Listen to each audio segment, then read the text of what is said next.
The 7 Steps of Precipitation, Peace and Aloha. Step 7.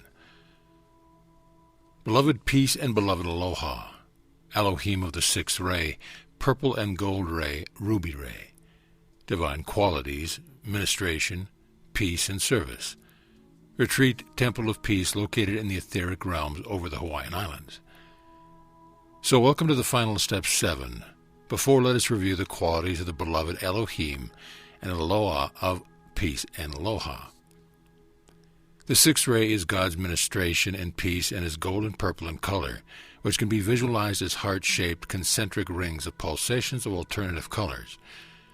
Beloved Elohim peace and aloha of Pacifica, as she is sometimes called, represents the final step of the 7 steps to precipitation, while changing their recognized positions with Arcturus and Diana, who are the 7th ray Elohim and Aloha.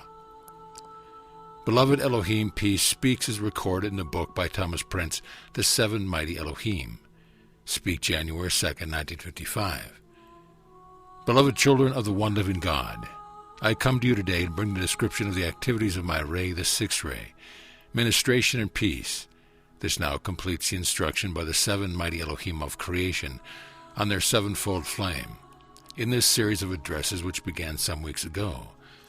The 7 steps to precipitation are the unalterable process of all God creation, finite and infinite. I come into Earth's atmosphere today through your magnetic force field, the center of which is above your sanctuary, the energies of which force field have been drawn here from the heart of creation, in answer to the calls of your precious hearts all through the years. On the energies of your own life I shall write the words which complete the pattern of conscious precipitation, by which we created the universe under the direction of Helios and Vesta. A part of this creative scheme, which we brought forth into manifestation at that time, was your own sweet earth, which is now the platform beneath your feet and was provided for you and your fellow man a schoolroom, to which you voluntarily chose to come to learn the conscious control and mastery of energy. What we have done on a universal scale by the use of these 7 progressive steps in consciousness, each and every one of you can and one day must use to draw forth, direct from the universal, those gifts of light's perfection which are the will of God for you to enjoy and to be able to give to your fellow man. The ability to precipitate is a natural attribute and power of your own I Am presence. Your Father, Mother, God, the source of your being and the creative heart center of your present consciousness. Your I Am presence becomes conscious of itself as a living, breathing being when it was first directed out of the universal first cause. When the presence found itself to be an individualization of God consciousness, it then chose to draw to itself the substance of primal light, life, and qualified it with the God ideas of its own personal consciousness. This qualified light was then sent forth by it to create and expand the beauty, glory, and ecstasy of creation. Since the very nature of God light is to expand perfection, that I Am consciousness then determined within itself to leave for a time the heart center of the atmosphere of its creator and explore the 7 spheres of consciousness which surround its Godhead, the sun from whence it came. It remained for as long as it chose in each sphere to learn to use the specific powers of creation in each of these realms. In this way, the I Am presence drew into its own causal body the 7 different momentums of qualified energy, which appear as 7 bands of color. As the I Am consciousness gradually proceeded from sphere to sphere, it gradually chose the activities of one of these spheres, which most appealed to its liking, and it there decided to develop some specific expressions of God power within that sphere as its gift to the universe. Your first creative experimentation, after the individualization of your own life stream had passed through all of the 7 spheres of creative consciousness, the causal body of the Godhead, those who decided to try embodiment upon the planet Earth then applied for such permission to the Manu of the first root race, the cosmic being who was in charge of the evolutions here at that time. Thus, in a denser substance of the earth plane, that presence learned to wield the powers of thought, feeling, spoken word, and action, and to consciously create as the Father creates. Hitherto hath the Father worked, now the Father and I work. Now comes a time when each individualized God flame must work cooperatively with the Father to expand the borders of his kingdom. The above statement of Jesus has been spoken by us to the Chilas this year, perhaps more than any other, and every man has interpreted according to his own understanding. Some feel that it means but a greater radiation of sustained harmony. Others feel that it means a spreading of the light and truth, by contacting more of mankind, acquainting them with the laws of life, helping to bring them to a realization of the power and powers of creation which are within them. Still others feel that it is learning the ways and means of actually engaging the energies of the inner and physical bodies in creating as the seven mighty Elohim create, in a conscious, ordered, scientific precision, by the use of thought, feeling, spoken word, and action, thus producing instantaneous precipitation, directly from the universal. Of course, expanding the borders of the kingdom means all these things and more. Now and then one will find a naturally peaceful and harmonious type of individual, the very radiation of whose aura brings the benediction of God's peace to all life it contacts.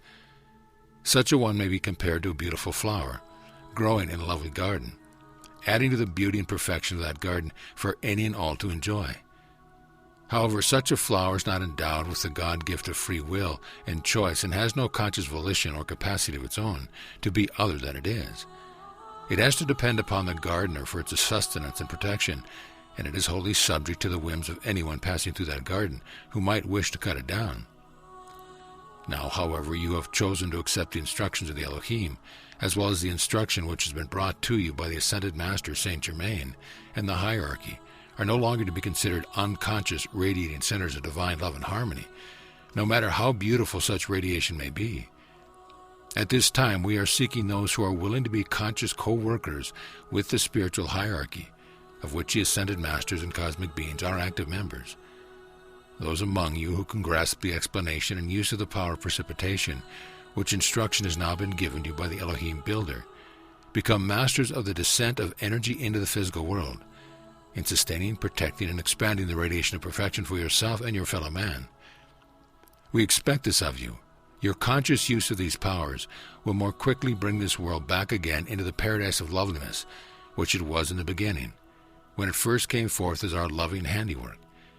Then one must also become master of the power of etherealization, the instantaneous returning of form back into the universal, when such precipitated form has served its purpose, so that the God life does not remain imprisoned in any vehicle of expression longer than that prescribed by its Creator for its actual service.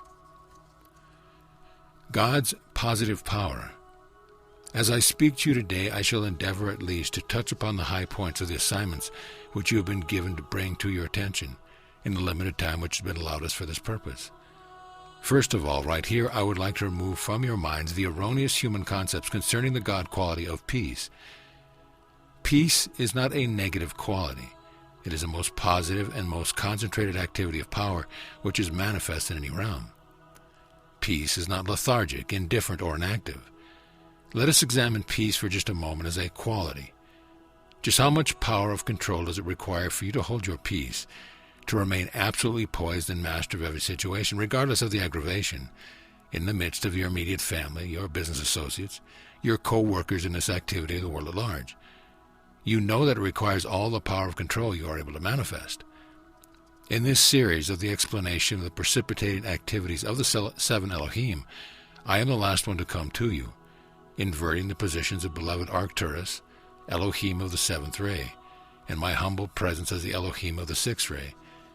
This is because after you have fed the form you wish to precipitate with your own life, and the actual manifestation of that which you desire has appeared here, that manifestation must then be held within the feeling of undisturbed peace, otherwise it will disintegrate and return to the universal, from whence it was originally drawn. When Ascended Master uses the power of precipitation, he always has a very definite design in mind, which he desires to bring forth, for some specific purpose that will benefit not only one life stream or even a group, but all life everywhere. He first decides within himself by his own designating power of thought and feeling, that which he wishes to manifest, even as you might himself desire to create a lovely ceramic vase. Then, by projecting forth his feeling of divine love, he calls to himself elemental life in the form of electronic light essence, which fills the universe everywhere. And through the magnetic power of that love, such elemental life obeys his request to fill the form he is creating.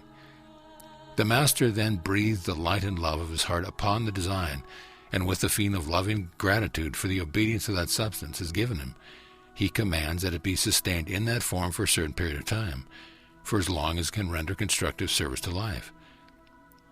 Divine economy. Beloved ones, the ascended masters are most conservative in their use of life. There is a great divine economy of the cosmic law, which most generally provides a limitless abundance of every good thing for all to use, as freely as the air they breathe, and yet does not permit the wasting of a single electron, nor the sustaining of a single electron, nor the sustaining of a single electron in any form which has served its intended purpose. The ascended masters, having become the cosmic law in action, do not have any clutter in their worlds or activities. They know that primal life, which comes from the heart of God, must obey them, because such is the law. Therefore they know that their creations, made up of that light and love, will remain intact for just as long as they decree them to be. Should the ascended masters require homes, clothing, means of conveyance, anything they might require, either in the realms of light or here, when they are assisting mankind, all is designed and precipitated instantaneously from universal light and serves their purpose for as long as necessary. Then, as beloved Arcturus said in his address, when the form is no longer desired, the direct light rays of violet fire, from their hearts, throats, and foreheads, enter into the center of the manifested form, releasing the cohesive power from within that precipitation.